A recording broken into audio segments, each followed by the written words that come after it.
Why is the floor like that? Hello, and welcome to Morning Medley number 119. You know what's weird? I feel like I skipped 118, but I'm pretty sure I didn't. I have to have somebody reminding me if I'm off or not. Okay. Morning Medley number 119. Enigma's in here. Or at least I think Enigma's in here. Good morning, Enigma.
Good morning, Sam.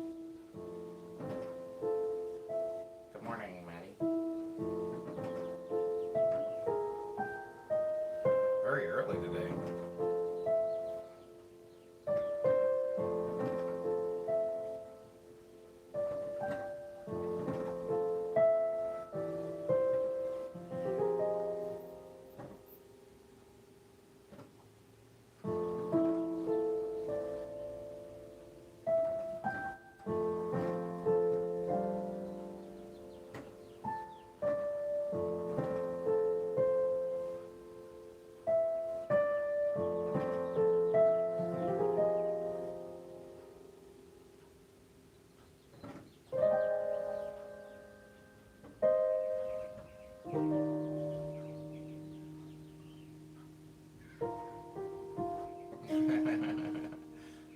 Five p.m. for Enigma. Yeah, early.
careful. I have to be careful when making videos now because I don't want them to get to the point where they're taking too much of my time.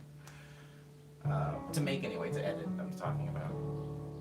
As long as I can still make them within like a few days, I'm happy with it. But the one for next week, I guess I'm a little worried because the one for next week. Whoa! I just remembered a song that I used to have. Wait.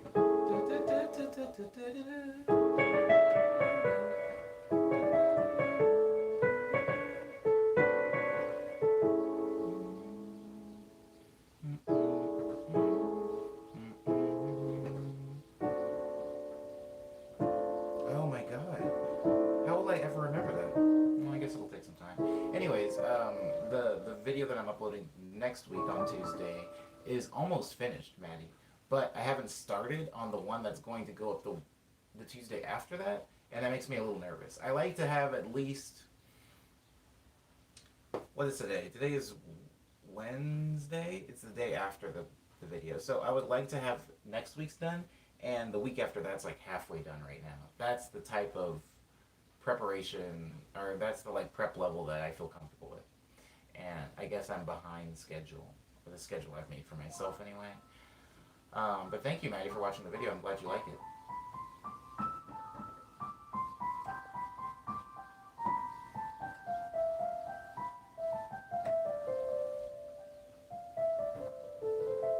Okay.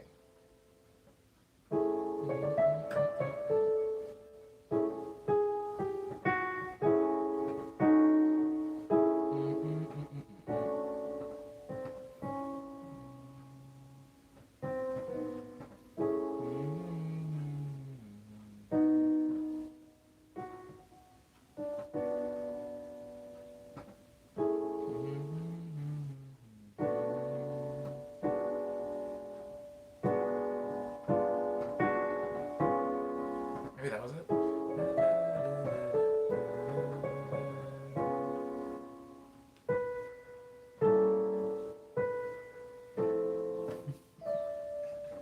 Fiddling is fun sometimes, especially when the notes sound like comically bad. Soothsayer says new quarantine video is great.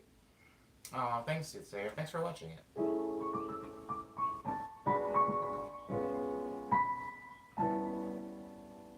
Closer.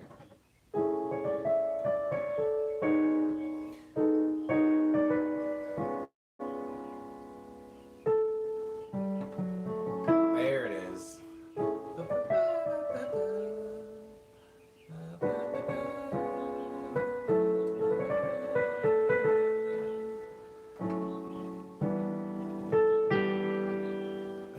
Close. We're getting there.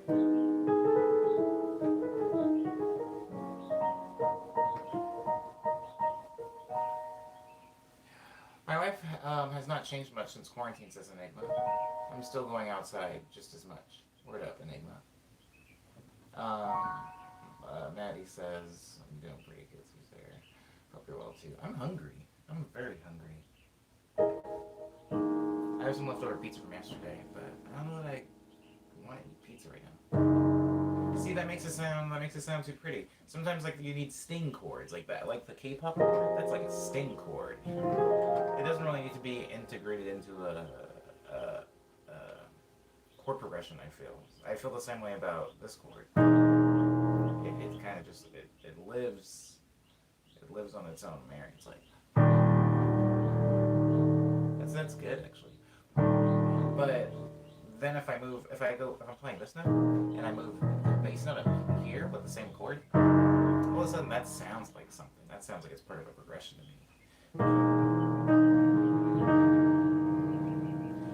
It sounds like this.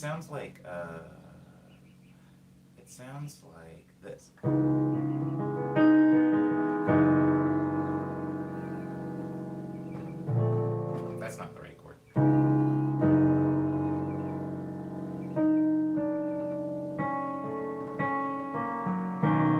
There it is.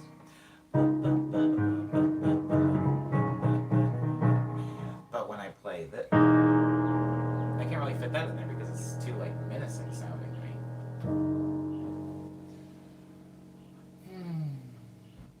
Maybe, Soothsayer, maybe I'll try to work in that chord, maybe.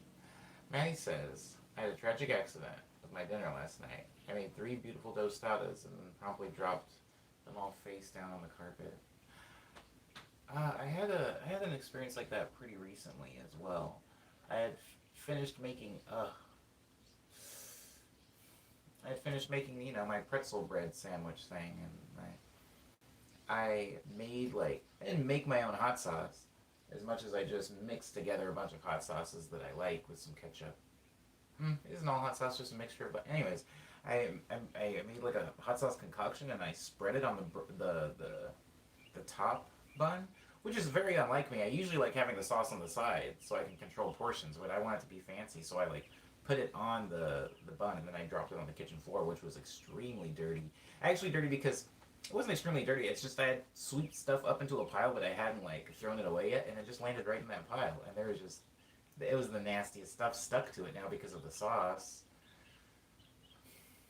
Anyways, I'm sorry that you had a dinner tragedy last night, Maddie.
Who doesn't like dry pork?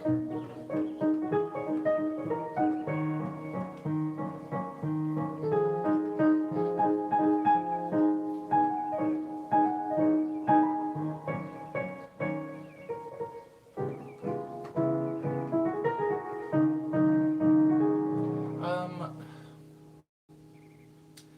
Gavin says, oh, good morning, Gavin, by the way. But Gavin says, do you have any tips for improving at building left-hand harmony for melodies?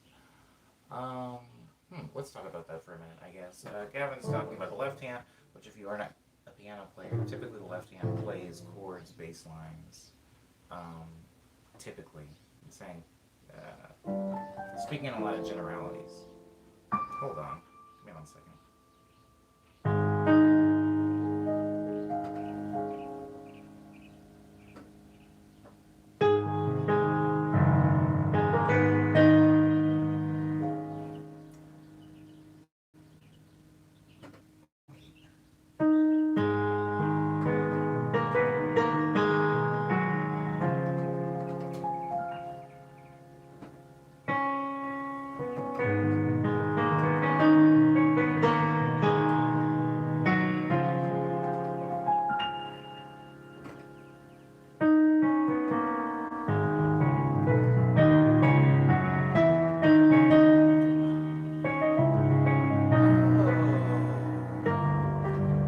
I just figured out the.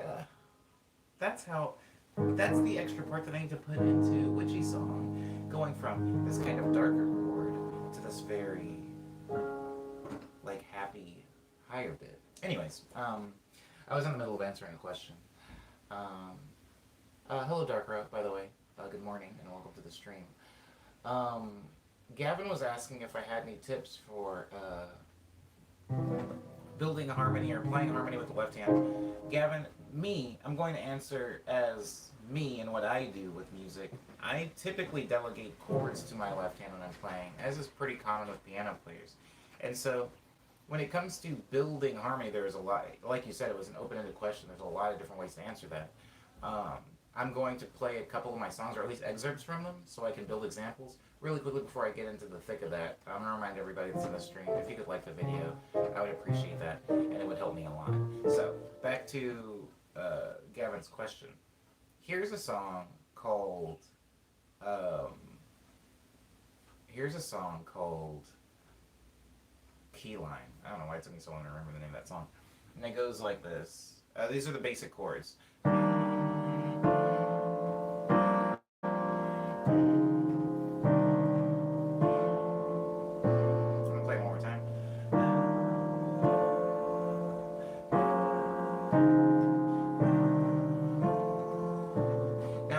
What I've done with my left hand is the left hand is playing the lowest note of each chord, the lowest note of the chord. So first chord, second chord, third chord, fourth chord, fifth chord. It's not really doing a lot. In fact, I could probably play this progression without the left hand at all. The reason that I'm playing the left hand right now is because I've conditioned myself to play the lowest note with the left hand, because here's what I typically do with bass lines in my left hand. Once I tell you this, you're probably, if you're in streams often enough, you'll see it in over half of my songs, even whether it's for the entirety of the song or for a small excerpt. I usually do that. So I'll play an octave of the lowest note. So if I'm playing the first chord, which is this, I'll play this note an octave down in the bass, and I'll play them at the same time, so it has a little octave thing. I'll play them at the same time, and I'll play a note in the middle. Now, there probably is a name for this note that I'm playing in the middle, but I don't know music theory, Gavin, so if you do, you can fill it in and by yourself, fill in that blank, or I'm just going to call it the middle note. Now, for me, it's easy to find the middle note because I know what it sounds like sonically. I'll know when it's wrong. Like, if I'm playing this chord, I'm like, oh, that doesn't sound right. That doesn't sound right. That doesn't sound right. That doesn't sound right. There it is. And the reason it's easy for me to find it out is because it's almost always, when I spread my thumb and my pinky, it's almost always where my index finger lies. For example, if I'm playing this chord, here's the high note, here's the octave down note, and then the middle note is where my index finger is. And so the way I build harmony, usually if I'm just playing a rough chord progression, is I will take those three notes in the bass, and I will play them in some type of pattern, some type of motif. So the song that I was just playing, this one, the witchy song,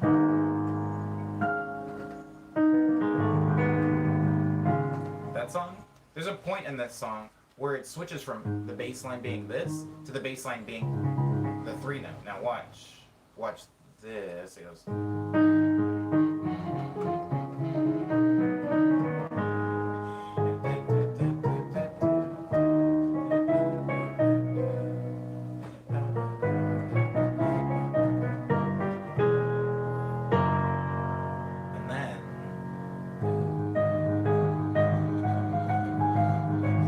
Take out the melody, so not to distract from it. All I'm doing with my left hand is playing that octave that I talked about with the note in the middle, and I'm just rolling it. I'm playing it 1 2 3 1 2 3 1 2 3 1 2 3 a bunch.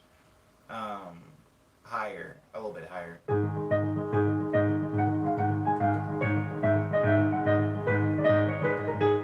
Now back to Key Lime, the song that goes.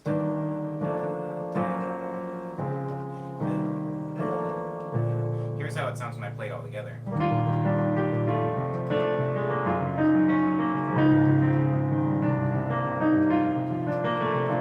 Now I'm going to play it without the right hand.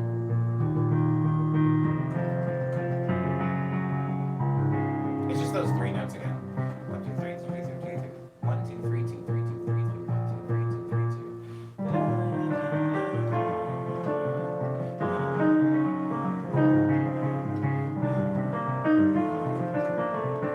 That's one way I build harmony with my bass line specifically, Gavin.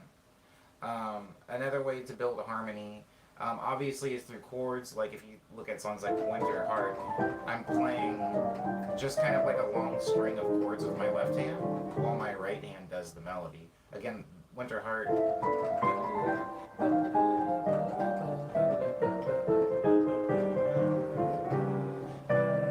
That part without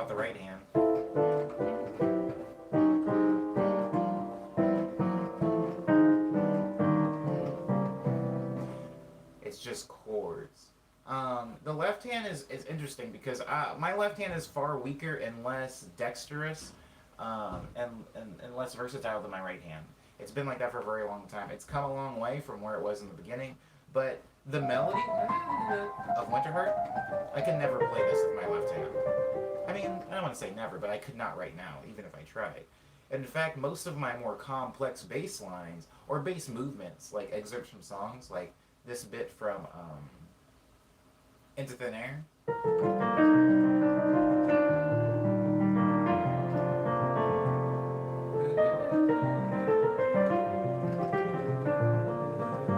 Just that roll. The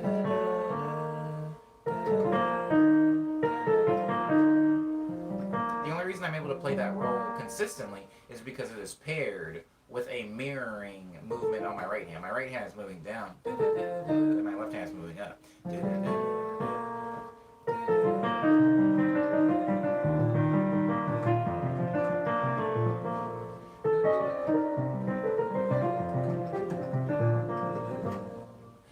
Um, it's a combination of the two. But building out a harmony, I would say, isn't necessarily something I delegate to my left hand or my right hand. It's a team effort, Gavin. So building any type of strength in your left hand, I would say is important or imperative to making it a equal player in building harmony. But even if it's a little weaker, I mean, your right hand can pick up the slack, as I've shown just now. Okay, Gavin says it looks like it's the sixth or the root note, inverted, B flat major chord. But yeah, I see what you're going for. Word up, Gavin. Word. Um, cool.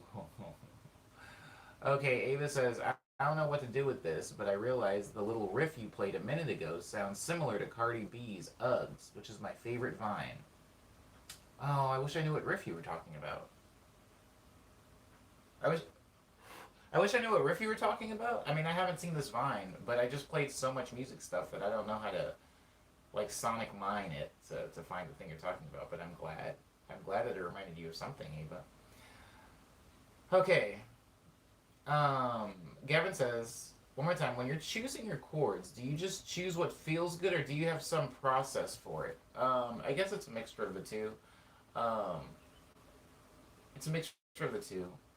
Nothing's black and white. But my process for, from your previous statement, or your previous comment, Gavin, I'm going to assume that you know a little bit of music theory, because you said some stuff.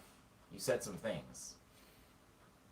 And I feel like that's not my process, clearly, since I'm not very well versed in music theory. I know little things here and there. I know, like, sometimes I can drop terms. I can drop, like, a word that is a music theory word, like vocabulary stuff. But as far as, like, actually, this is the seventh, this is the flat ninth, things like that, they usually escape me.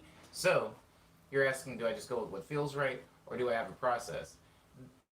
Those two things are kind of interlinked, because my process is kind of picking what feels right, but it's not simply like me wandering aimlessly around the piano. Usually there is a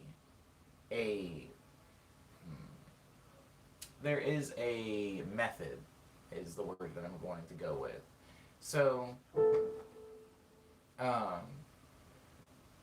I'm going to use the song, for this example, I'm going to use the song Double Lutz, because Double Lutz, halfway through it, has a key change, like a key shift or whatever. So Double Lutz sounds like this.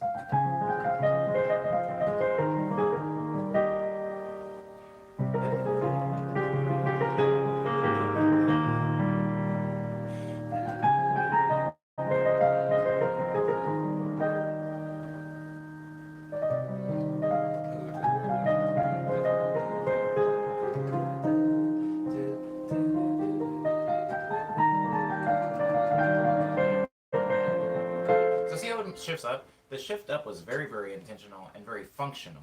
That wasn't simply me going, oh, let me do what feels right. There have been a few times, especially when there's going to be a key shift, where I'm doing it very, very intentionally. So that's an example of one where I was doing it very intentionally. Here's another example of one.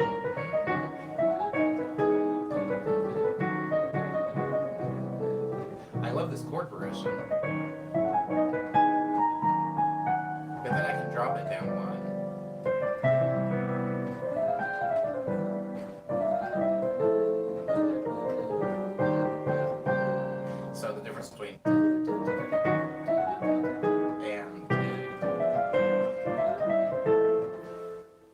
shifted it very intentionally.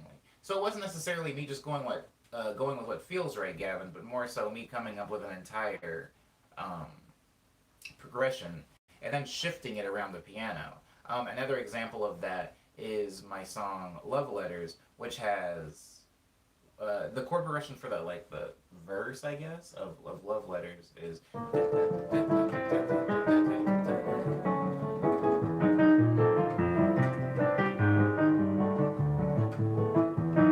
Now, that progression wasn't me doing what feels right at all. It was just me taking a chord that I use a lot. This chord, well, not anymore, but this used to be a chord I used all the time. It's in most of my songs. It's in Key Lime. It's in Into Thin Air.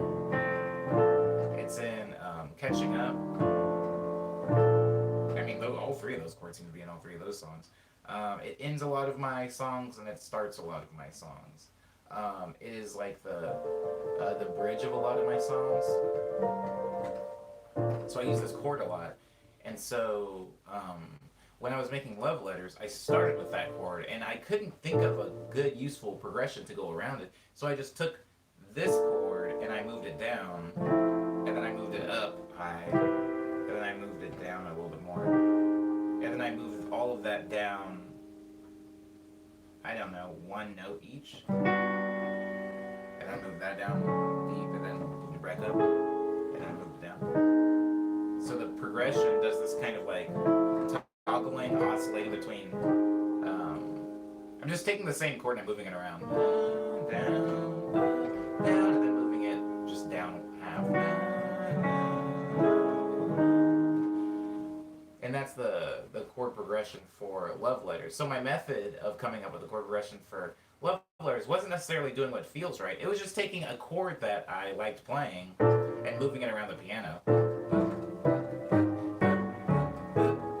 I had a very similar sound, but completely different process with coming up with what is essentially a similar chord progression that I have in 78 to Downtown, which is off the same EP.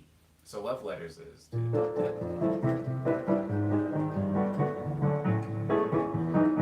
then 78 to Downtown, a different song goes. Now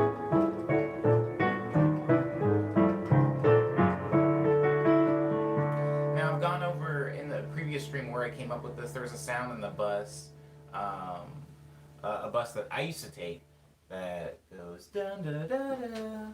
It's like the notification sound. It's just the sound that they make when a stop has been requested. Bum, bum, bum, bum. And so I took this sound.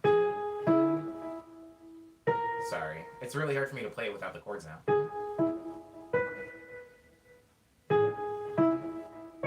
There it is. Pay attention to it.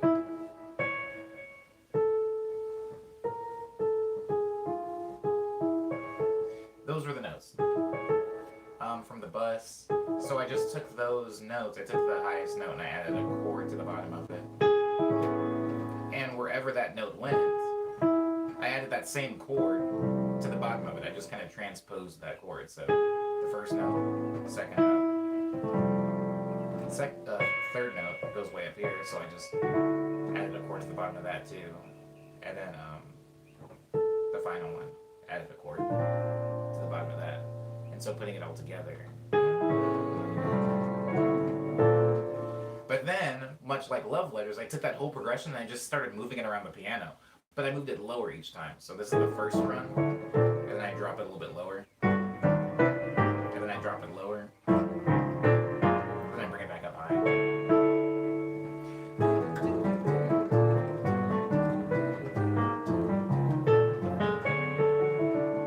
Now those are a few different methods that I have used to come up with chords for different songs. So when you asked me a very simple question before, Gavin, with whether it's me just doing what feels right or if I have like a process, it's really kind of a amalgamation of the two.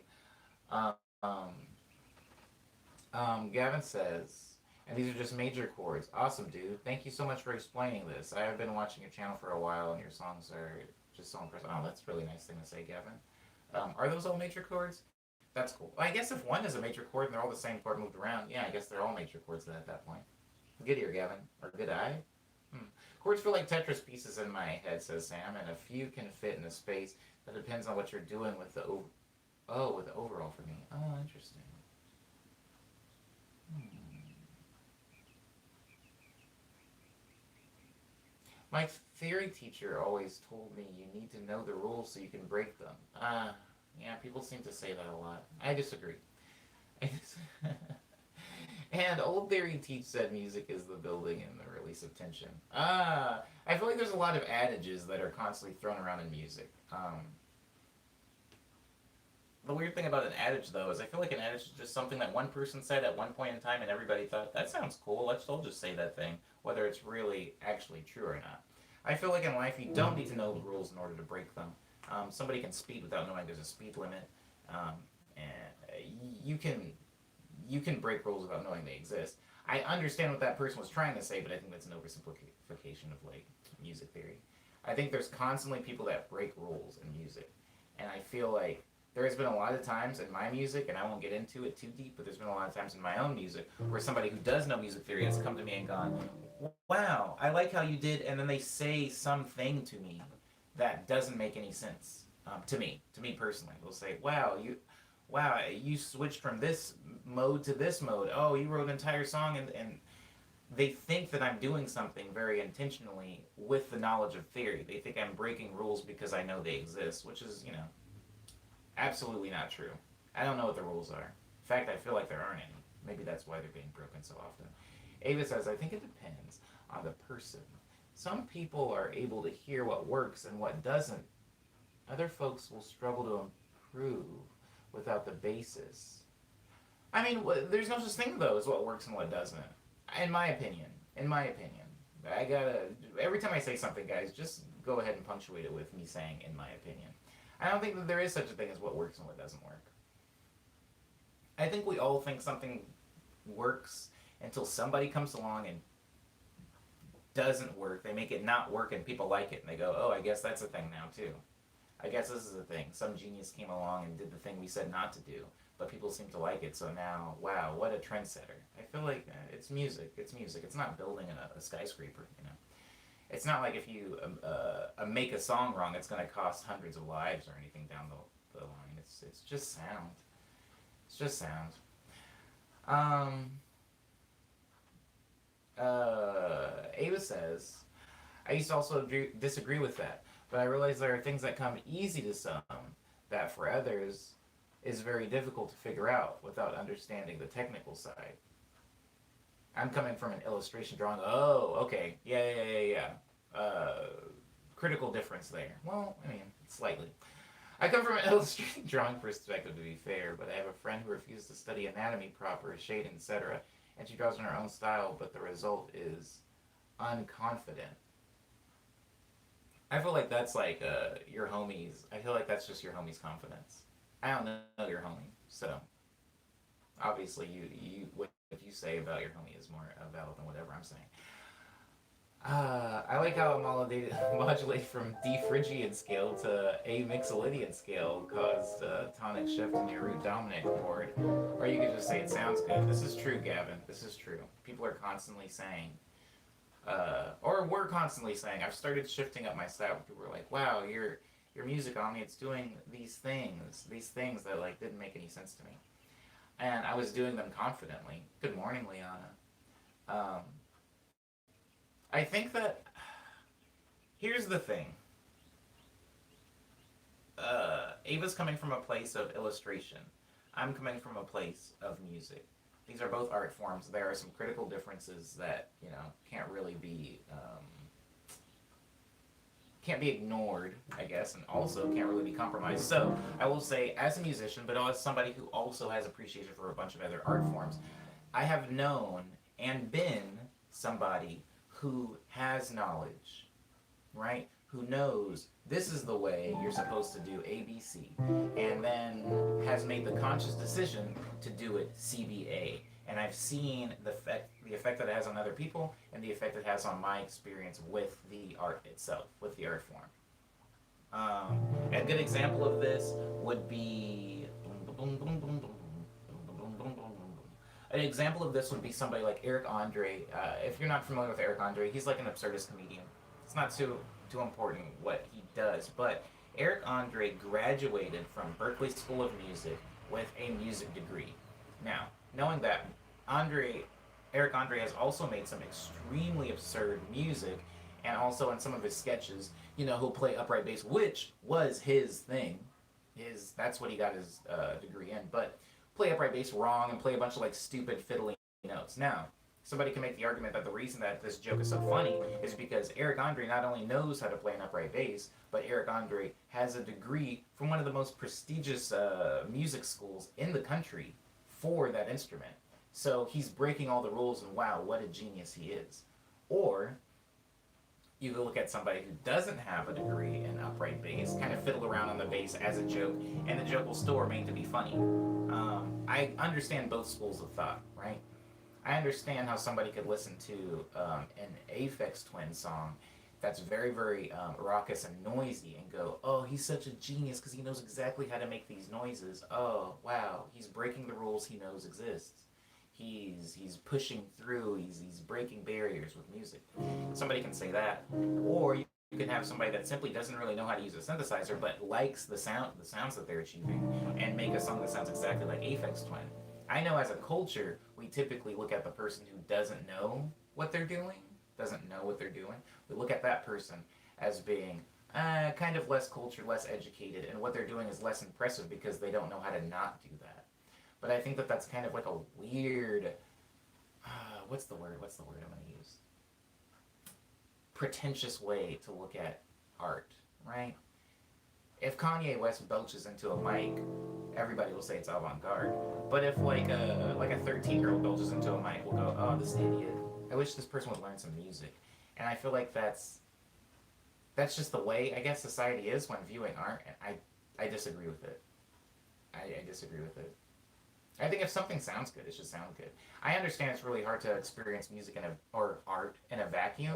You usually have to take some stock of the setting, the environment. Who's making this? Why are they making this? Jokes need context a lot of times to be funny. Drama needs context in order to be in any way affecting. It's hard to look at two people crying as an isolated vignette and care about them. But maybe if somebody set the stage and told you what exactly happened, maybe you're able to now understand and empathize with what's happening on the screen. So I understand that context is important. And so if somebody stands up on stage and they sing horribly, and somebody tells you, oh, they've actually gone to school for music, art, and performance for 20 years. This person's a genius. Maybe you're going to receive the performance that's happening a little bit differently than you would if this was just some amateur that got a hold of a microphone at a karaoke night. Maybe you'll receive it differently. I'm just saying that I personally am trying to break away from that you have to know the rules in order to break the rules mindset. I'm trying to break away from that because I just don't feel like it's true. I think that people should do what they like, and if they're enjoying it and they like it, people are going to enjoy it and like it, Sometimes people need academic knowledge in order to feel confident in what they're doing, but people had confidence before we had academics, so I don't think that human beings are lost without, taking a class on shading and anatomy, or taking a class on music theory and chord theory. I don't think that somebody can't be a Tony Hawk without a Tony Hawk existing, if that makes sense. Whatever. Not trying to get too existential in this the stream. Just saying. Whoo! Yeah, I hope your migraine goes away, Leon. I'm really sorry. I don't know how to fix those through the stream. Ava's thinking about it in styles of learning type of thing. I totally think that 75% of folks can learn art and music with zero teaching, but there is a learning disability. There are learning disabilities, etc., that will make self-teaching much harder to achieve. So I'm still grateful for the option of structured learning and available to those who, yeah, for sure. I'm not saying abolish all school, but I'm saying that both somebody looking at art and going, oh, they'll never learn, is weird to me because I don't really look at, I guess we all have different goals, right, Ava? If I wanted to be able to play piano, if I was like looking at a piano one day and I thought as a human being wow, I really want to play Minute Waltz by Chopin. If you don't know the song Minute Waltz by Chopin, it's not really that interesting or imperative to the analogy I'm making. Just know that it's like a kind of a uppity classical piece that's a little difficult to play. So if that was my goal in music, I would right now, Ava, be a failure in music because I still don't know how to play that song, and I don't even think I have the dexterity in my fingers in order to play that song right now because it's not simply a goal that I'm working towards. So when we say that somebody wouldn't be able to learn or improve musically without structured learning, we really have to take into consideration why they're playing music in the first place. I'm playing music because I want to express myself and grow. Now, structured learning, I don't know how structured learning can help somebody express themselves as an artist. I don't really know. I don't really know. I mean, I'm sure there's probably a course on that, a course on self-expression. There's a course on everything now, so I wouldn't be surprised. But I think that sometimes I even get confused when people say like, "What my goal is in music," because I feel like my goal is just happening all the time. I feel like I just really want to be able to make music, and I'm constantly making music. There isn't kind of a benchmark that I'm trying to hit. I'm just trying to grow as a musician, and I feel like Ava, maybe this is maybe this is an ignorant take, but I feel like if you just exist in something, you're constantly kind of growing. My left hand might not get any stronger if I'm not focusing on my left hand getting stronger. But as a musician, as long as I'm playing piano every day and making music every year, I guess I'm always kind of growing. It's hard not to. I don't know how to not grow as an artist. But I think if somebody had like very specific goals, maybe it would be hard to achieve that thing through without education. Um, Ava, you were in the stream a couple of streams ago when we were talking about language acquisition. If you're somebody that really wants to become fluent in, I don't know, 5 languages, you're probably gonna need some type of structured learning, right? Like you can't like sit at home and like, I'm gonna teach myself Russian and Korean and Portuguese in the next 5 years. And it's like, maybe that's possible. Maybe that's possible, but I feel like structured learning probably helps for something like that because you can, in my opinion, no, not even in my opinion. You can speak Russian wrong, you know. You can make very critical errors that will impede you from being able to communicate with people. The way I look at music is that there's no wrong way to approach music. There is a wrong way to approach communication with other people, especially if it's a different language. So I guess the critical difference is I look at art completely separately from most skills in that most skills you kind of need to do it right or you can risk failure, injury, etc. And I look at art as kind of more of a weird amorphous blob where it's like you can approach it from so many different angles because your failure in art relies pretty solely on what your goals are, while your failure in learning Japanese is pretty pretty clear. It's just, you know, if you go to Japan and you can't speak to anybody, I think you failed. But with music, I don't know how you fail. I don't know how you fail unless again it's a very specific thing. Like I want to make people cry with this song. And if you play the song for a room full of people and you don't see any tears, you are now a failed musician, I guess, or at least you failed in this. That's cool. Anyways, Enigma says, "You ever heard of Osumania Omni?" I have. I don't play it, but I've seen people play it. Looks fun. I do like rhythm games. Um, Word up. I appreciate you being devil's advocate, by the way, Ava. I appreciate that. A drawing teacher of mine used to talk about art in the context of his kids because when kids draw, they don't hesitate. They have confidence, etc., but they never had training or classes. Ooh, Maddie, don't bring me down that hole. That's a whole thing. We talked about that a little bit and is in language acquisition, when the language acquisition stream. But I think that when you start adding the structure of learning art, for some people it turns it into a right and wrong thing. I don't want to go there. I don't want to go in there, Maddie. Don't take me in that room. But yeah, that's very, very close to my whole thing. I feel like I said before, everything needs context. We can't experience things in a vacuum. In order to feel something, sometimes you need to know a little bit of the narrative. right? But sometimes knowing the narrative gives you things you didn't want, like bias and I mean, just bias. Sometimes it gives you bias, which can be very unhealthy, especially when it comes to art appreciation and art creation.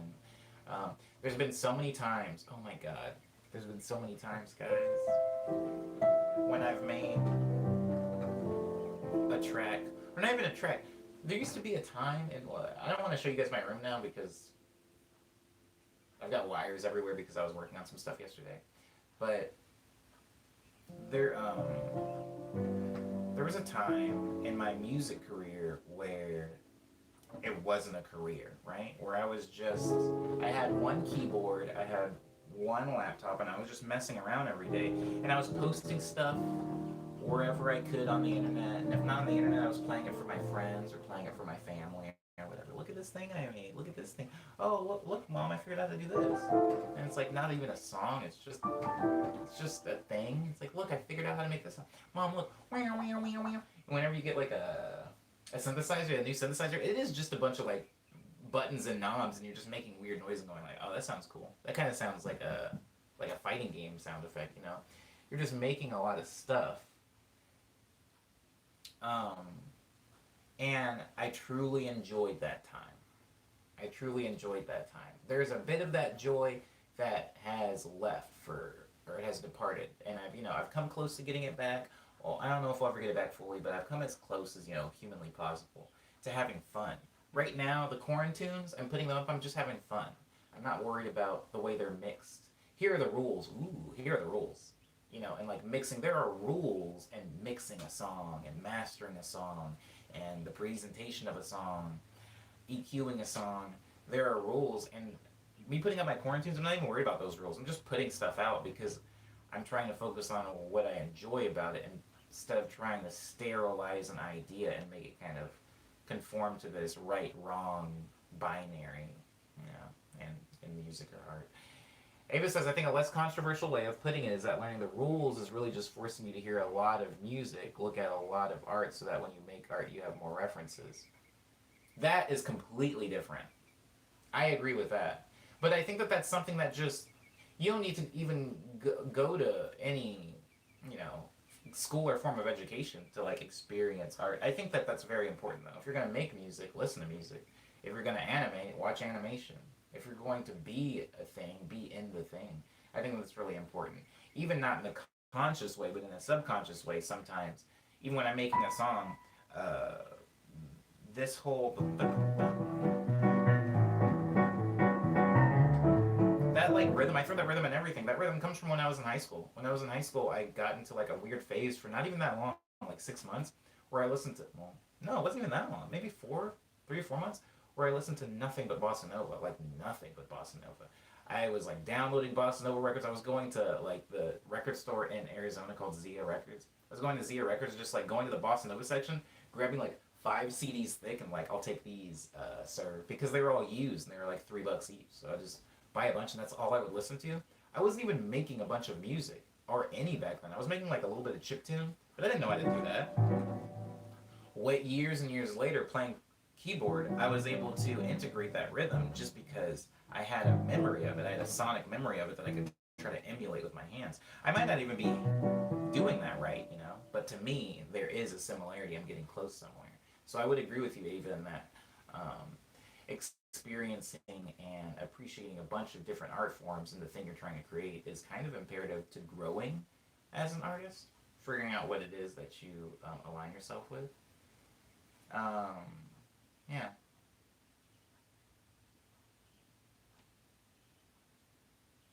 Yeah. The organic stuff sounds really good too, says Sam. Yes. Yes, it does.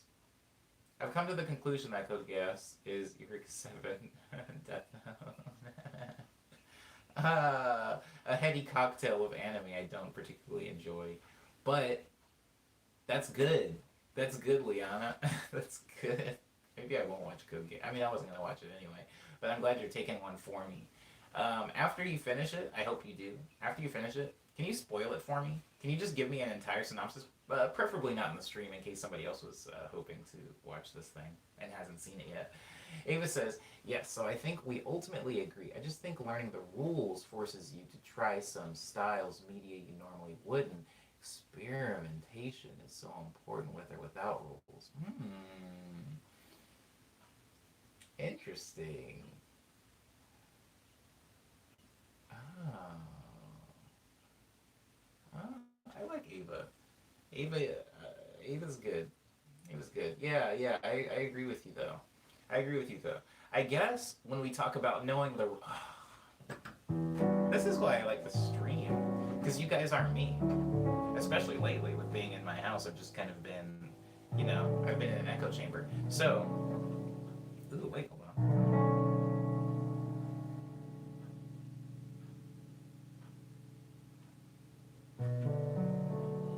What the heck?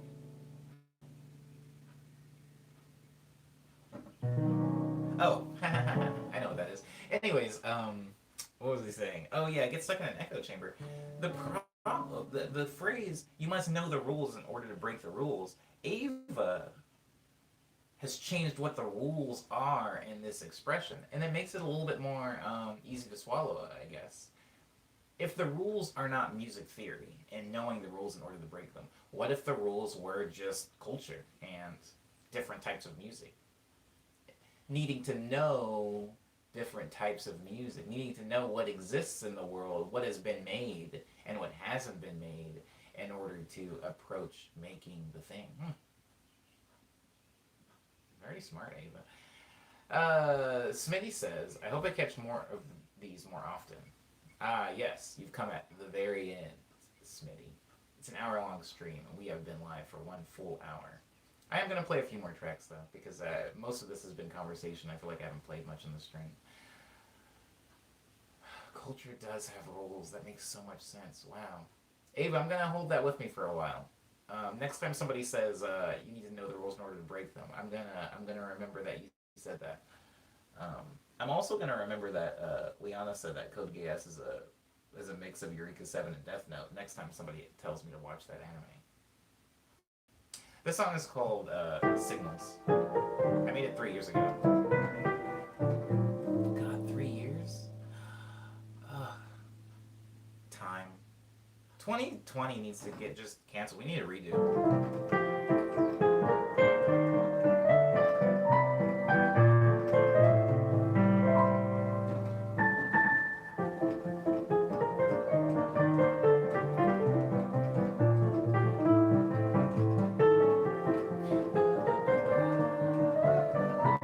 Hi Audrey, how you doing?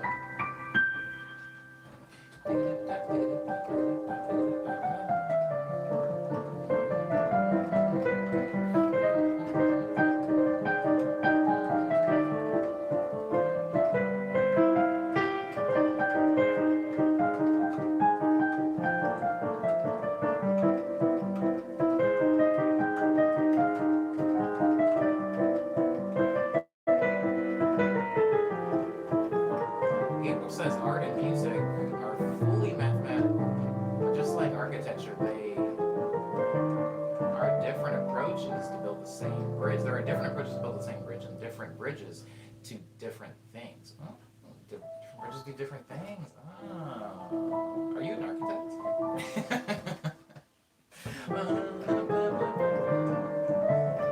That's definitely important, and the truth is true that for me, school is what helped expose me to that culture, and experimentation might not have had the same access on my own. Word. There is a right or wrong in art, but there are many different ways to approach the same problem and many different problems.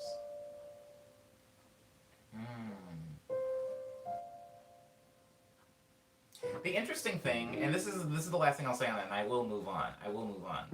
Believe you me. The interesting thing about art is I think that when people offer the possibility of a right and wrong in art, I think, I think right and wrong. There are two types of right. No, let's just say there's one type of right and wrong. It's usually goal oriented. It's like, did you hit your mark? Um, is this tie tied? Is this necktie done right? Is this correct? And it's like, well, no, because this is what the goal looks like, and you have failed. So this is the wrong way to tie a tie. But as you and I both know, there are several different ways to tie a tie. So it kind of depends on what your goal is. If I tie a tie like a bow tie, which is all I own, I can do that correctly. If I tie a bow tie like a necktie, I have failed now in tying my tie. And I think the reason that I get a little bit more sensitive and skeptical, maybe would be a more accurate word, when approaching the concept of right and wrong in music, is because I personally don't have very specific goals in a song. And I think, if I'm going to remove myself from this example, I think that when society has a very, very clear right and wrong when it comes to art, it impedes our appreciation instead of increasing it. I think that if we look at right and wrong, and we award things that are right and we punish things that are wrong. I didn't like this movie, I'm not going to watch it. We did like this movie, let's give it an Oscar. This was the best song in the country, here's your Grammy. I think that when we look at things as right and wrong as forms of you succeeded and this thing failed, in art, a lot of people will put the right and wrong before the appreciation of the art, right? So they'll say this art is wrong, or this musician has failed, or this movie was bad. Look at the Rotten Tomatoes score. Jesus Christ, we're not watching that tonight. And art will suffer underneath this kind of high arcing right and wrong system, like this like moral compass of what art is supposed to be. Somebody will look at something like I don't know, like the Noodly Arms in Adventure Time, and they'll go, this is horrible anatomy. Everybody looks like a spaghetti monster. And then somebody else will go, well, the artist does know how to draw stuff, so they're making a conscious decision to break the rules of anatomy to make the noodle arms, and that's what makes it so genius. And it makes us constantly toggling back and forth between, is this good art? Is this bad art? What was the goal of this art? What's my goal for this art? When I'm watching Adventure Time, do I need to be able to see realistic representations of the human body? I don't know.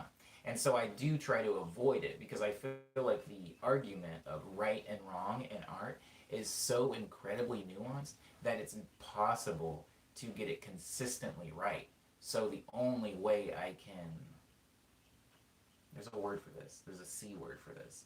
The only way that I can consolidate those thoughts is to ignore them and bring the art forward and go, what is happening in this art? Not what is wrong with this art and what is good with this art. What is happening here? What can I take from this, and what can I not take from this? But if somebody is simply showing me a piece of, a drawing and going, hey, does this look like a dog to you? And I go, no, kind of looks like a fire truck. I can see where the right and wrong comes from in art. But if somebody simply shows me that image and goes, how do you feel about this? Or what does this look like? I can say, I don't know, I don't really like this too much, or I wouldn't pay for this, or I kind of like this, art appreciation. And so that is why I want to say always, there's a lot of years left in my life, hopefully, and I will have time to sway and move about that kind of spectrum of right and wrong. But right now, as an artist, when the concept of right and wrong, or correct and incorrect, or succeeding or failing comes about in art, I feel like it's too nuanced and dangerous for me to go down that road. So instead of dealing with knowing the rules or breaking the rules, or all of that stuff, I just look at the art and go, hey, how do I feel about this? Am I connecting with this? I try not to even think about what the artist was trying to do, because a lot of times we don't even have dialogue with the artist. Sometimes the artist has been dead for years, and we kind of have to look at their old art and go, I don't know, I think I understand what they were trying to do here. I think I understand this. But we don't have that luxury all the time, speaking with the artist and getting to know exactly what was happening. So I feel like that's why people apply rules to things. Uh-oh. I think that rules rules, laws, sometimes come from ignorance, right? We don't know something. And so then when we feel like we understand it, we start applying rules to it. Like, oh, usually start off as theories, right? Music theory. They're not called music rules. Anyways, when we start learning something about something, we're like, oh, I think I understand how this works. So we start applying like formulas and figures and rules and theories to it to try to understand it. But sometimes I think that those rules and theories, people will kind of cherry pick them and build a picture out of the rules and theories and not out of the thing. Am I getting too weird? Is this even making any sense anymore? I feel like there was music before there was theory, if I'm talking about just music. And then theory was attached to the music to explain music. And then somewhere along the way, the theory became almost more important than the music did, and people started focusing on the theory and using the theory to like reverse engineer music, which is fine. But I'm just saying that that's not what I see as a connection to music. It feels more like a connection to rules than music. And again, as we discussed earlier, I look at music differently than I do most other things. Because somebody talked about architecture and building a bridge. I feel like building in bridges is there's a lot of different ways to do it, but there is kind of a pass fail of a bridge, right? Like the bridge has a job to do, a very specific job to do. It has to be able to support the weight so something can get from, cliff 1 to cliff 2, point A to point B. It has one job, really. Now we can get into like a weird kind of hyper pedantic argument of like, oh, this bridge is a drawbridge, so it has this many purposes and uses, or this bridge is one of those weird spinny ones that connects several different points and more than just two. But my point is, it still has to support something that's going across the bridge. I feel like music isn't nearly that simplistic in its not execution, but purpose. I don't know if we can even apply a purpose to music. Oh goodness. Ava says they were able to do something they could not do without rules to guide them. But if you draw a building without using perspective, that doesn't make it bad art. It just means you have one less tool. Are we talking about drawing? Sorry, I was thinking of buildings, like building one. So, if you know that you're not interested in drawing realism, you could never learn perspective. But if it doesn't hurt to learn in case you need it, I don't know. I agree with you saying it doesn't hurt to learn in case you need it. There's a lot of things. I know how to play an accordion. How many times have I played an accordion, guys? Like on stream or on camera? There's only like, I think 5 videos of me playing accordion, but I can play one. I learned it just because, I don't know, because there was one I had access to. And it has, as I talked about in, I think 2 streams ago, it has affected a little bit of the way that I make music. So it isn't completely useless skill or information. But I agree with that, learning something just in case you need it. The art of a bridge comes from the experience designed for people to have with it. Yes, says Sam. Sorry, I said yes. Sam says that, which was a much more eloquent way of what I was kind of trying to say, where I was like, bridges are more... They're designed to do a very specific thing for people, The biggest change in music was the discovery evolution of minor chords, which changed things up a bit, says Ava. I do think art has its own structure, like an art gallery would have lighting to support the main attraction, says Audrey. Oh, we're going all over the place now. There are more high-concept metaphors and analogy. Yeah. I wish I was here earlier, says Simon. It's cool. It's cool. It's cool. We're losing the thread. We're losing the thread at this point, but a lot of good points are being made. I wasn't trying to make a point.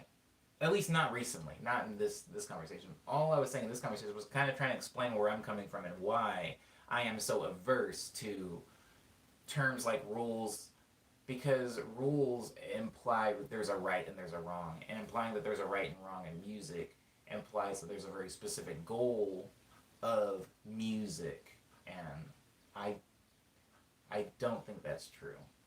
I think that if you talk to people on a case-to-case basis, there's a specific goal that they were trying to accomplish for their music. but looking at art slash music as a whole as having a right and wrong, it's not a concept I do very well with. I guess that's it. What sits well with me. I started playing Signals. I don't know if I finished it, but here's Love Letters.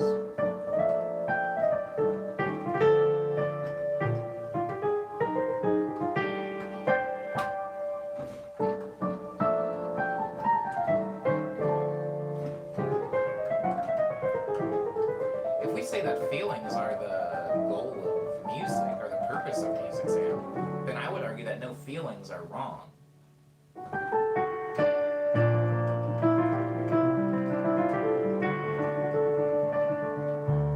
Now, again, I know that there are specific goals in songs, but I'm talking about music as a whole. And I think that a lot of music and art is judged without knowing the goal of the art. And that is the problem. That's where the problem therein lies for me. I think I see the rules more like a recipe or a tool, says Ava, bringing cooking into the analogy.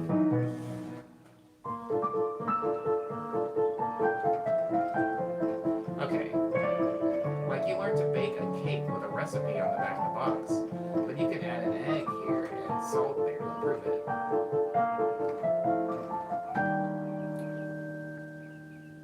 True.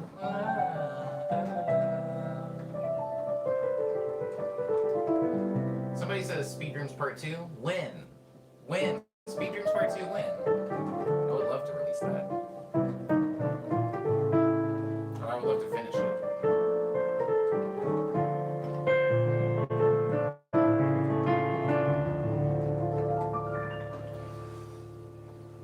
Music is a medium, I think. I would agree with that. Music is a medium. Or you can skip buying the recipe altogether and make your own cake from scratch. Both approaches are fine, but the latter is obviously going to be harder if you don't have a background in baking. Yes. Yes, Ava. Yes. However, I would argue that there is a goal in baking a cake, a very clear one. A very clear one in baking a cake. Yes. Yes. But I do like that analogy because I like food analogies anyway. But I think that, yeah, if you go and you don't have the recipe and you're just trying to like fuddle around and make a cake out of thin air, you're just like, I don't really know what goes into a cake, but I have a cucumber and I have a bottle of syrup and I have a bottle of ketchup. Hopefully it's one of these things, and you can kind of keep trying until one day you stumble upon a cake that was made. But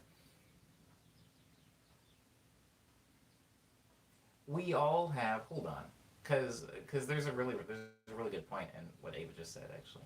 Do you remember how to play Rose Milk? Oh, whoa! Who is Oni-chan? Yeah, I remember how to play Rose Milk. Oh, it's Abaddon. Hi, Abaddon. Oh, what took you so long? I haven't seen you in a YouTube stream in ever? Yeah, this song's called Rose Milk, guys. It's a very old song of mine.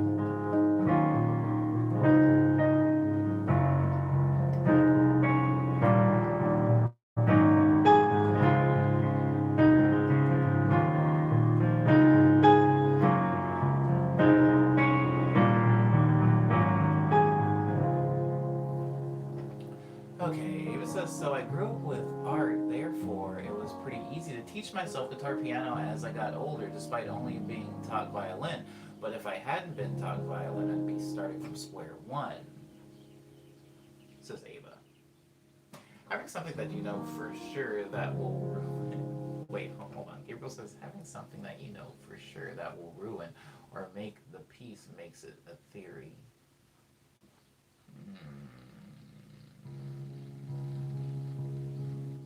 Baking chemistry is a hard analogy to make. I agree. Okay, alright.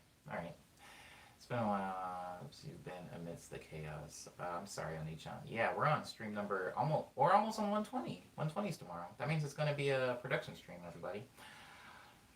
I feel like it's so hard to put analogies to art because art is so unique of a concept. See, Maddie? The long and short of it is that a lot of things in life that aren't art have kind of a function, I would argue. I would argue a lot of things in life, and I could be wrong. I would love to be wrong about that. I would like to have that debate. But I would argue outside of art, a lot of things have a function. And a lot of things can be like amalgamously in the middle, right? Like you can have a chair that is art, you know, like look at the wood crafting in this chair, but it also has a very, very clear purpose if it's a chair. And when we sit in chairs, there's very little else we do with them, at least reliably. But you sit in chairs. So there are things in the world that have functions, like chairs, like bridges, like cars, like planes, like knives. If you have a knife and it's really pretty but it can't cut anything, I don't know that you have a knife. But I think that comparing things to art is hard because of that, because art has so many wild purposes. It could be to tell a story, it could be to make people cry, it could be to make people dance, it could be to make people excited, it could be to have no effect at all, it could be frivolous art. Like, art is so versatile that when something is that versatile, it is hard to say whether it has succeeded or failed, or whether it is good or bad. Because I feel like in order to do so, you need to ask the person, what was this supposed to do? And if somebody says, oh, it wasn't supposed to do anything, it's like, oh, okay, well, you did great then. You accomplished it. I don't like it. I personally do not care for this thing, but you did a good job. If somebody made a cake, for example, Ava, since we're talking about cakes, if somebody made a cake and their goal was to make it as disgusting as possible, and you ate the cake and it was disgusting, but you didn't know that that was their goal, you'd probably think, wow, this is a horrible baker. They've ruined this cake. This cake could have been so good, but they failed. But then if you got context from them, you'd go, oh, well, actually, well done. This was you did good. You did good on this nasty, nasty little cake. Tool design versus artistic design. But you could create a tool that acts as art. Absolutely. Or create a piece of art that acts as a tool, I guess.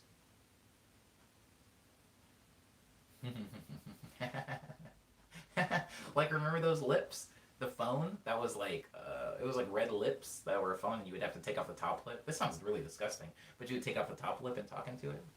I don't know. It's like an 80s thing, I think. Ava says, Omni, you're for sure putting passion and real work into your art, but some folks use breaking the rules to make very boring art. But obviously that's all subjective. Ooh, yes. Oh, I enjoy the compliment that was nestled in there, Ava. I do appreciate you in the stream. My sister had one of those. Nicholas is talking about the lip phone. Yes, yes. This was an art, I think. I think that was an art. We gotta clarify, says Sam. Use versus experience, but use can be experience, and that's what design is. Oh my god. Okay. I'm gonna go focus on my schoolwork. That's Smitty. Goodbye, Smitty. Thanks for being in the stream. I'm sorry things got really heady and not very musical, but I appreciate you for spending some time in here with us. Sam, that's actually a really good point, but also, oh my god. Okay. Use versus experience. Use can be an experience. Yes. And that's what design is. Oh.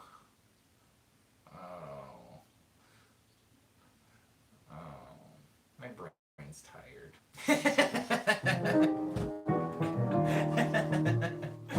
Yes. Yes, though. Both things are correct. I feel like Kikujo would be a good person to talk to about this. I feel like Kikujo is just a good person to talk to in general. That dude has some wild takes on a lot of things. Me and Kikujo have gotten into very heated disagreements that were amongst friends, so it was fine. But it was, yeah, he would be a good person to talk to about this, I guess. That fool's got a weird relationship with art. And by weird, I just mean not my relationship with art. So very common and very fine and normal. I went to school, says Ava, with a lot of fine art snobs. So I just heard breaking the rules as the reason for them to, like, burn a chair for their final project. Oh, I like art snobs. Art snobs hate me. They sure do hate. They sure do hate some on me. He has a very unique take on design, but it's pretty interesting. Yes, yes, yes. Yes, we're very familiar. Well, actually, maybe we're not. Maybe some of the people in the stream actually don't know who Kikujo is, so let me not talk about Kikujo as if, like, he's all of our friend. But Kikujo used to, I mean, I used to hang out with Kikujo a lot, like in 2015, 16. God, that feels like a millennia ago now. Okay, so I think I just have a lazy classmate PTSD. Oh, for your own personal heartbreak. That's important. That's important. What's important when we're making points, Ava, is to point out our own bias. Obviously, my bias, as much as I don't like that I have one, my bias is as somebody who is completely ignorant to rules and couldn't afford higher education, whose family couldn't afford, piano lessons or to send me to school. So a lot of times, when I experience people who have had a very, very formal education with art, I don't see what they're doing with art as significantly or groundbreakingly different than what I'm doing. So a lot of times I look at that higher education and that kind of pretension and that, which by the way, not everybody who's taken a bunch of art education, and cares about higher art is pretentious. I don't want to make it sound like I'm lumping everybody into that unfortunate boat, but there are a lot of people like that. There are a lot of classic musicians that look at people like me who are self-taught and just kind of running around the piano as amateurs. And so I do have a little bit of kind of like this like knee-jerk angry like nobody reaction to that sometimes. And so yeah, there is a slight bias there. Even when people come into a stream and they talk about like music theory. I've gotten way better at it recently because I even checked a book out of the library and started reading on like very, very rudimentary music theory. But I believe that, Maddie. I believe that. I believe I feel like yeah. So I've tried to start like being like, okay, let me chill. Let me check out a book on theory and let me just look over a few things. So now it's like I know certain terms. I know a seventh chord is a thing that exists in the world, and it's not like I'm done. I'll learn more. But I think I used to have a very adverse reaction to people coming into the stream and mentioning music theory because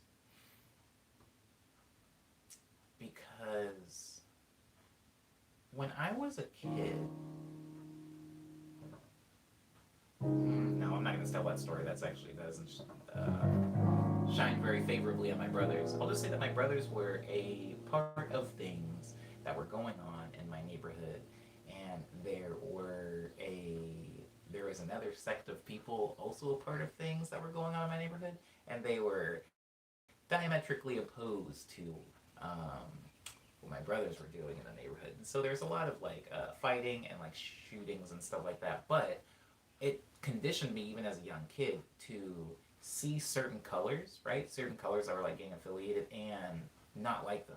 Even if I was like in like a Walmart and I saw, oh, this is like there's a blue shirt, and I'm like, we're not gonna be wearing blue. Like I didn't have any blue clothes as a kid. I can still remember when I bought my first blue shirt.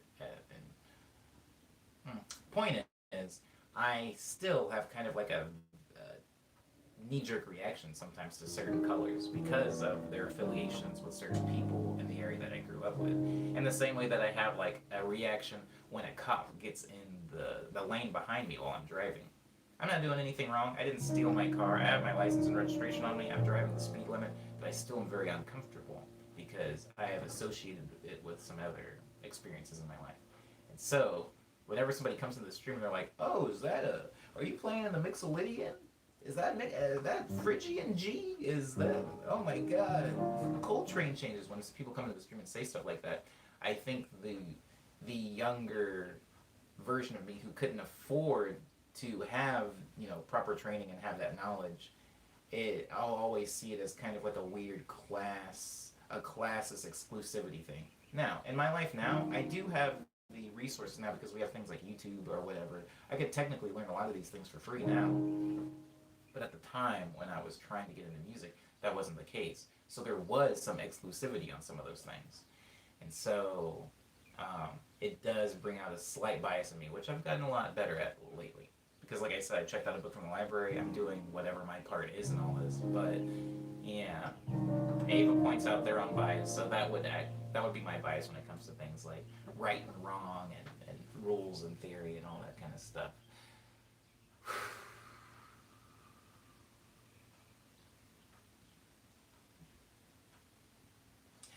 Yo, the amount of kids I know grew up wearing muted tones. Okay, so the thing is, Nicholas is yes, I could only wear muted tones when I grew up. There was a lot of grays. It's actually shown a lot in my wardrobe now. When people are like, "Why do you only wear black and white?" It's like, yeah, black and white's easy to wear. It's easy to match clothes, but it's also very easy to not get jumped. So, like, while my older brothers were like constantly wearing red, I remember even when like my brother Marcus would like let me wear his red hoodie sometimes. There was like a there was an implication that even me as a kid was very aware of, even though I didn't quite understand a lot of that stuff until a little bit later. Like, some stuff happened and then it made it a little bit more apparent to me. But like, even as a kid, I was like, yeah, let's stick to like grays and stuff like that. I'm not trying to not come home later. I feel like growing up broke perspective struggle. I feel the growing up broke perspective struggle. I think that growing up broke. Oh God, we don't have time to get into this, but growing up broke or kind of just growing up a person of color, or heaven forbid you're both. Jesus Christ, I think it gives you like a weird perspective on the world that you never lose.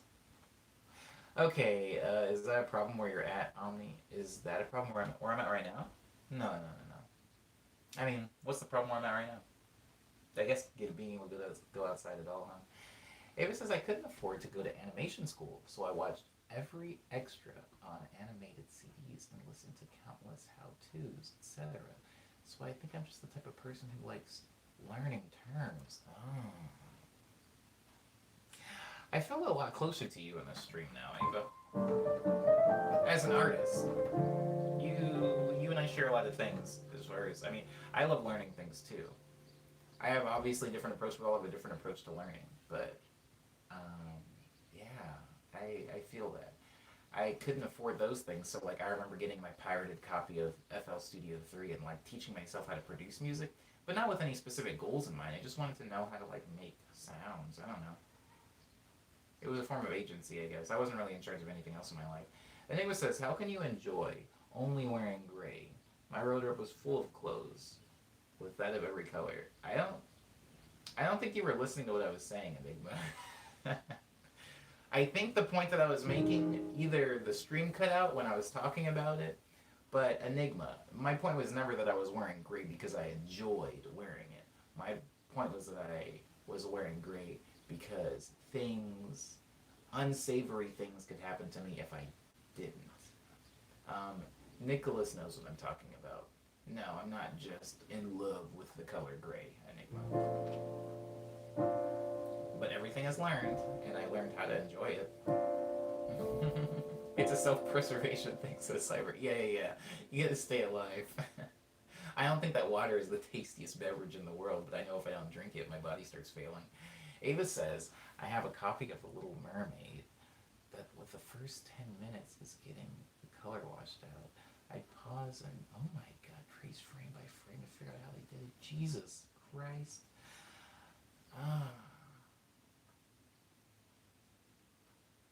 No, it's cool, Enigma. Yeah, Enigma didn't hear me when I went over it. Word up, Enigma. You're dope. You're dope. We're dope. We're dope. I'm gonna go through like a medley now, guys, because I kept getting stuck in conversation. So I'm going to rush through. I'm gonna play 10 songs, not from beginning to end. I'm going to feature 10 songs in a medley so that I can say this was indeed a morning medley and not just a morning rant. That's so cool.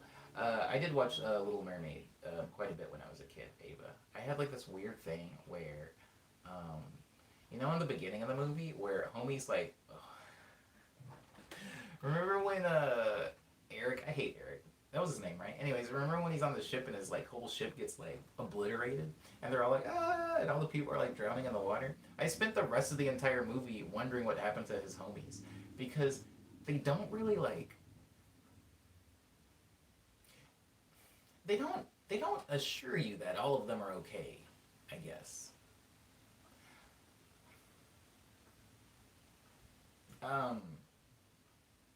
Sorry. Here's my medley. I'm going to start with. I'm going to end on flight plan. I'm going to start on over and under.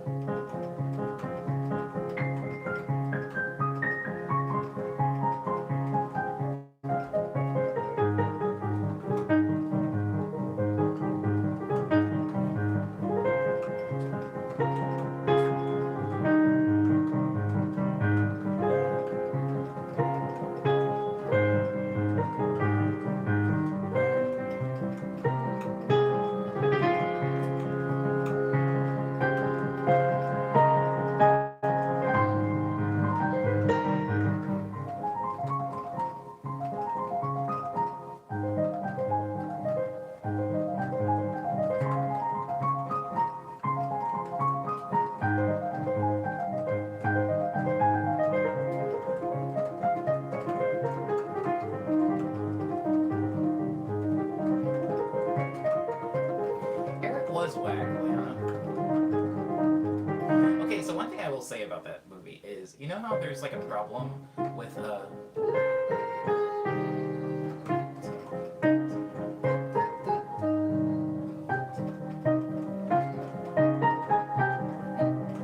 since I was a young boy, when I was a young boy,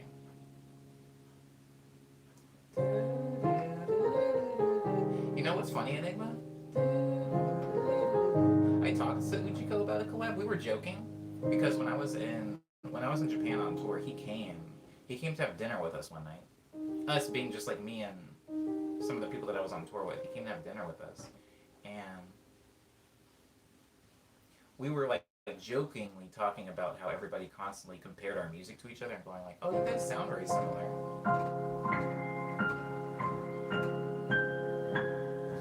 And so we talked about making a song together, but we were like, I feel like if we made a song together, our styles will just cancel each other out, and the song wouldn't exist.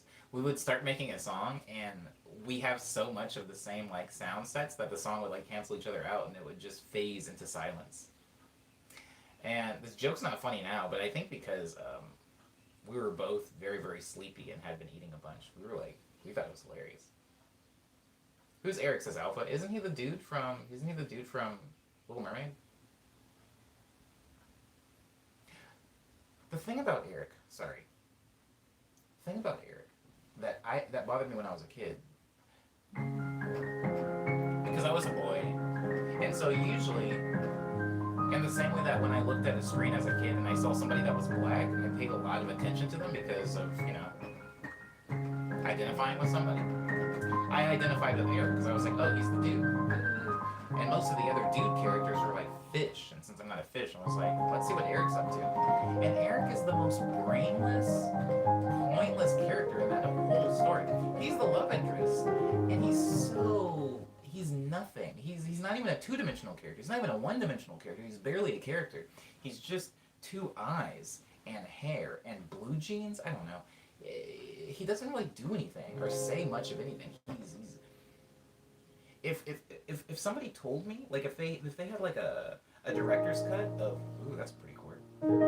If they had a director's cut of Little Mermaid and they were like, oh yeah, Eric, in the opening scene where he gets into that shipwreck, he's actually brain dead for the rest of the movie. Oh no, he like has some type of horrible defect, I guess, and he's like he's just struggling the rest of the film to remember anybody's name or where anything is. If somebody told me that, I'd be like, ah, yeah, that movie makes a lot more sense now, because homie wasn't doing anything. But that's why I didn't like The Little Mermaid as a kid at first, because I was like, I hate this man. He's not cool. He doesn't do anything. He doesn't do anything. Sorry, I'm like really remembering how little he does. He does nothing. Everything needs to be shoved in front of his face and gone like, look, look, look. Look, woman, marry this one. Look, evil. Hit it. Steer the ship into it. Stab it with the... I don't know if this is spoilers. I'm hoping all you all have seen Little Mermaid. It's really bad, though. It's really upsetting and bad. He's bad. Sorry, the movie's fine. He's awful. Oh, there had to have been better mermen. I feel like she did that thing where somebody like wants to date they want to date like an athlete so bad that they don't vet them to figure out what's good. It's like she wanted to date somebody that had two legs so bad. I want to date a human. I want to date a human. She didn't even like once she got her legs. Whatever. It's just I'm sure there was better humans than him. I'm sure there were better mer people than him, but I get it. She had like I don't know a taste for the land walkers. I don't know what they call them. Hercules and Ariel are cousins, says Soothsayer. I don't know why you're. I don't know where that came from, but all right.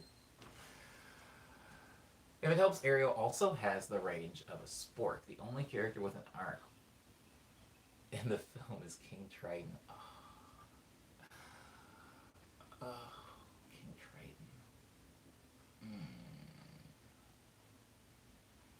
Yeah, everybody's bad and stupid in that film. I felt so bad for freaking Sebastian. He's just trying to do his best. He's just trying to do his best, and he gets screwed over all every time. I imagine things end up well for him, but I mean, he sings that whole song. She doesn't even listen to him. Mulan has always been my favorite Disney princess. I was playing Over and Under, so I'm gonna finish it.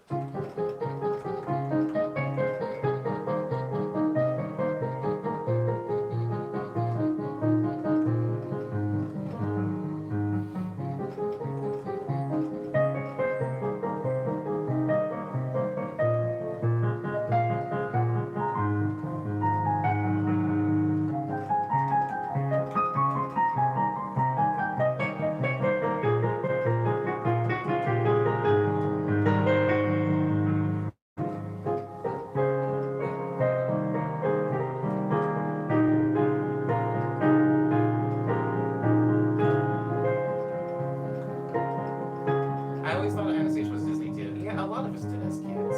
We didn't know the difference between copyright and what is it? Intellectual property as children. So you see a cartoon princess and she's white and you just kind of go, oh, Disney. Disney's done it again.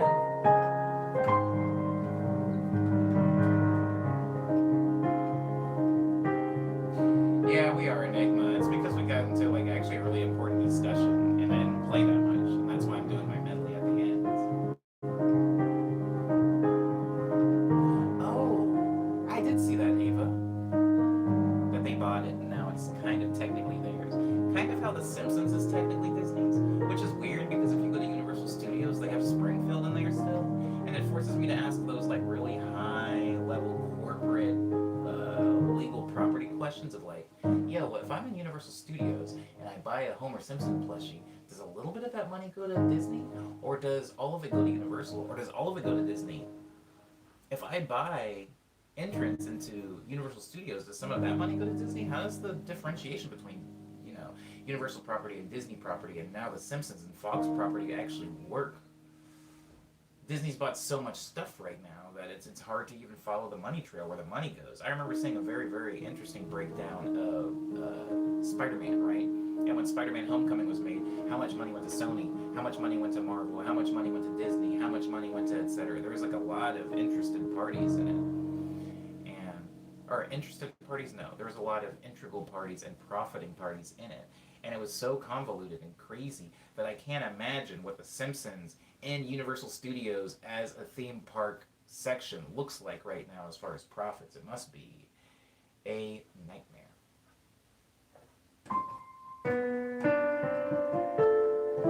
Is Kid James still here? Kid James was here at one point. Remember last time in the stream when we changed reflection pool? I think it was, who was it? Was it Kincaid that did it? Kincaid. Why did I say Kincaid? Is that their name? I've forgotten now. No, it goes.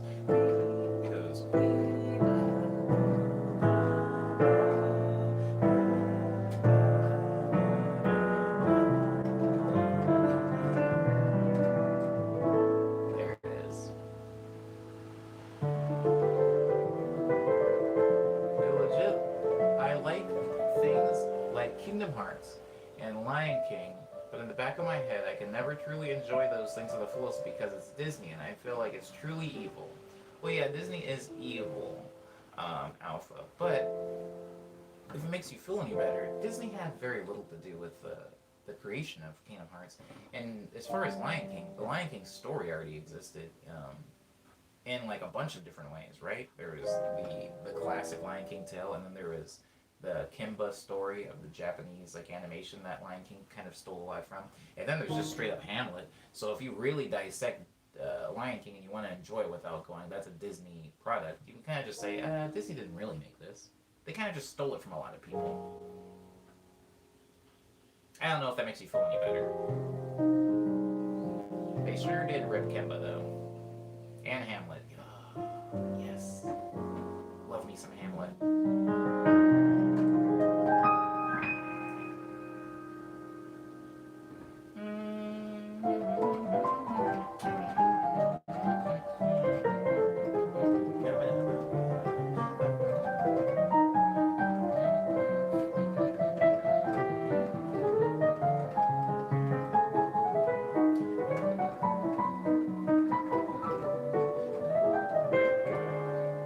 It's still a miracle that Kingdom Hearts is a thing.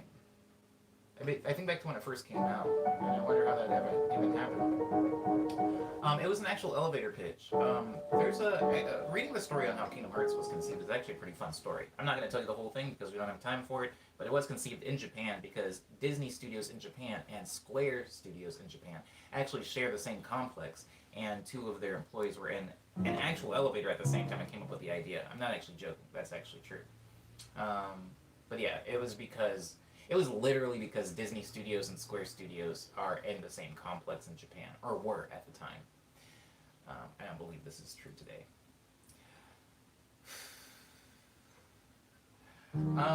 Alpha says that I totally kill for something that's Kingdom Hearts but not Disney and crazy lore. Well, Alpha, Kingdom Hearts is going to continue, and the creators of Kingdom Hearts said that they might not have Disney worlds and that it might just be an original thing going forward, so you might get your wish. You may get your wish.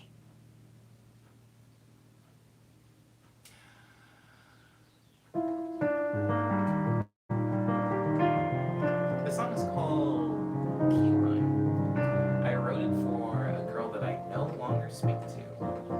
Hope she's okay.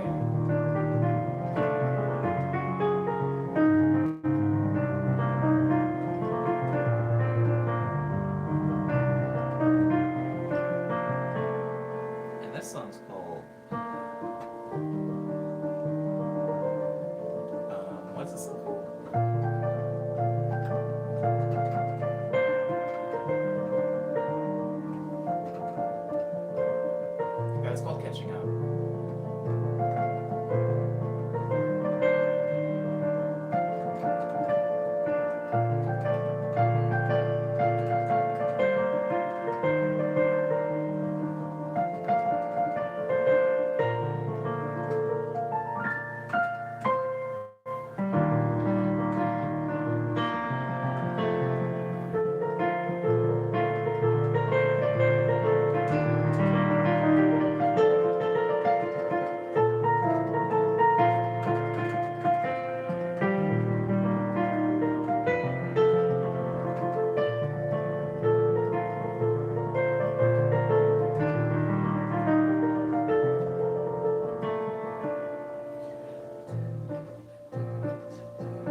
sorry. Somebody was like doing like little donuts in the cul-de-sac, and I don't know why.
I don't know how many. I can't play. I can't play the songs that fast.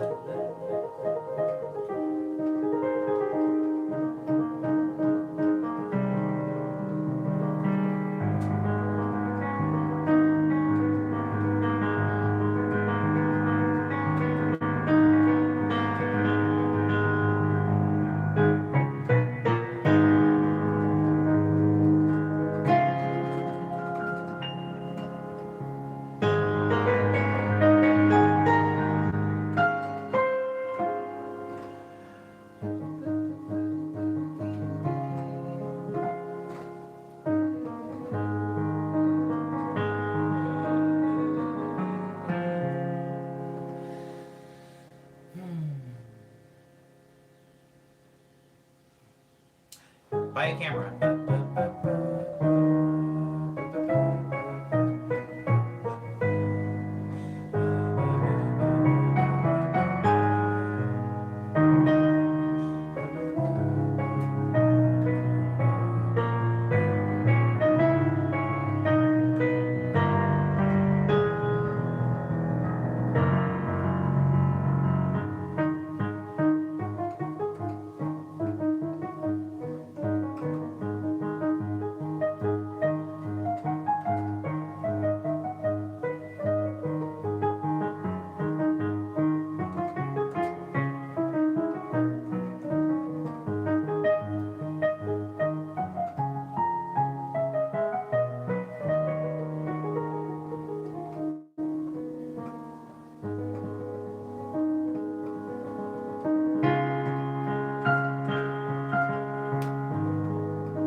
far as shows, there aren't any shows coming up.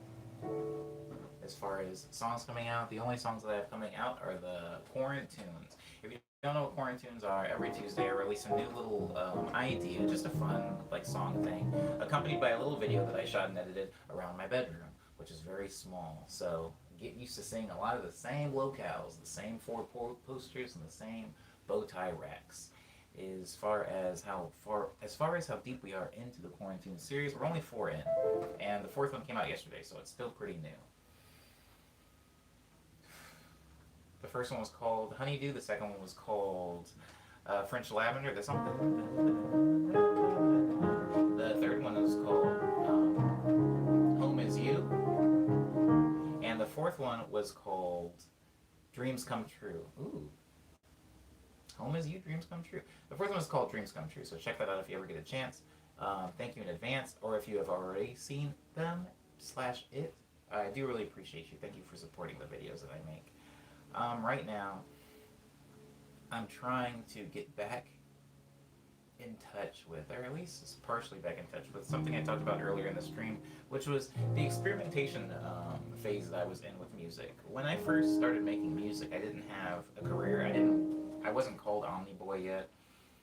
I didn't have a bunch of keyboards. I didn't have streams. I didn't have people waiting for new music. I didn't have people talking to me about music. And so I was simply just making whatever I wanted to and having fun while doing it. I wasn't concerned with how many likes something got or what a show I was going to be playing soon or if there was a tour in the works for me. I was just enjoying making music. And I'm trying to tap back into that at least a little bit. And that's why with the Quarantunes videos, they're not exactly all in the same genre. They're not being released on Spotify. I'm just kind of trying to enjoy music, doing it for me again. But since I'm getting into video editing, I figure I might as well share it with people. Maybe it's something that other people could find some joy in. But that is what's going on as far as song releases. That is what I'm releasing regularly, as well as the morning medleys, which do happen every weekday at 9 a.m. Today's ran a little bit long, and I apologize for that, but I do appreciate everybody who stuck around for it. As far as songs that have already come out that are not on the Cold Quarantine series, that are more so like Spotify career releases, I do have a new song out called The View. I wrote it a while ago about somebody that I also don't talk to. It seems to be a trend with me. I only write music about people that I no longer am talking to. It feels weird to write music or write songs about people that you're currently speaking with. Or at least for me. It's embarrassing. I don't know if I'd want to face somebody after writing a song about them. Anywho, there's a song out now called The View, and that can be found on all platforms, but if you want to hear the actual album that it's on an album that was released through Attack the Music called Lazarus.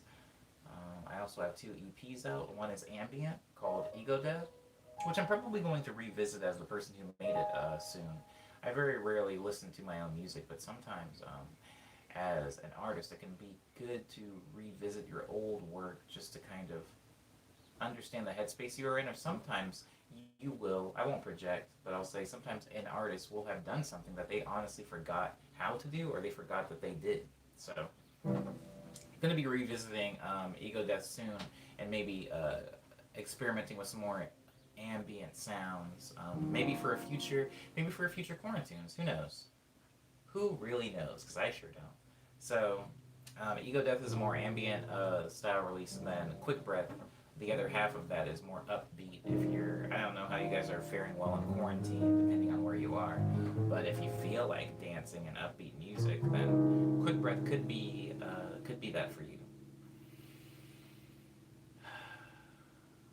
Those all can be found on Bandcamp.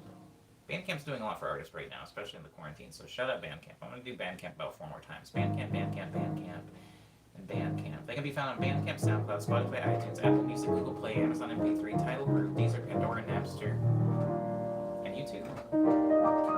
If you were on my YouTube yesterday, you did see number 4 for the Quarantunes called Dreams Come True. Thank you, Cyber. I appreciate that. And that's it, I think, as far as news. That's it. I'm getting getting better, guys. I'm getting better at video editing. Isn't that weird that this is a music stream? It's about music, really. I'm a musician first and foremost. But I have been spending a considerable amount of time learning how to edit video. So I hope that it shows. I'm not, as we talked about earlier, I'm not somebody that's really received any formal education or training, and I don't even know how to Google certain techniques because I don't know what they're called. So I'm kind of just fiddling around in the program on my own, figuring stuff out. So if the videos bring you joy, I'm glad. If you look at the videos and you think, this sucks, just know I don't really know what I'm doing. Music is my thing. But why not learn something new?